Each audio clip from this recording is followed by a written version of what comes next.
Metro రైలు ప్రాజెక్టుకు logo రూపొందించేందుకు పోటీ నిర్వహిస్తున్నట్లు అమరావతి మెట్రో రైలు ఎండీ రామకృష్ణారెడ్డి తెలిపారు. ప్రతిష్టాత్మకమైన ప్రాజెక్టుకు లోగో ఆకర్షణీయంగా ఉండాలనే ఉద్దేశంతో పోటీ ఏర్పాటు చేసినట్లు వెల్లడించారు. మంచి లోగోను తయారు చేసిన వారికి మొదటి బహుమతి 50,000, రెండో బహుమతి 30,000, మూడో బహుమతి 20,000 రూపాయలు ఇవ్వనున్నట్లు వివరించారు.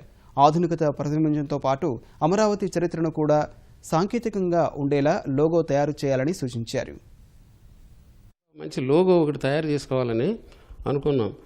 మనం ఏదో సింపుల్గా ఆఫీసులో కూర్చొని తయారు చేసుకునే దానికన్నా మొత్తం ప్రజలకు ఇష్టమయ్యేది ప్రజల చేత చేయించుకుంటే బాగుంటుందని చెప్పేసి ఫిబ్రవరి 20వ తారీఖు వరకు ఇవన్నీ ఇన్వైట్ చేస్తాము. అప్పుడు ఒక కమిటీ కూర్చొని కమిటీ సెలెక్ట్ చేస్తాం అనమాట. మన స్టేట్కి సన్ రైజ్ స్టేట్ అని ఒక పేరు కాబట్టి ఆ సన్ రైజ్ అంశం అందులోకి రావాలి. దెన్ అమరావతి హిస్టరీ, అమరావతికి సంబంధించిన హిస్టరీని ఏదో రకంగా మనం ఇందులోకి తీసుకురావాలి.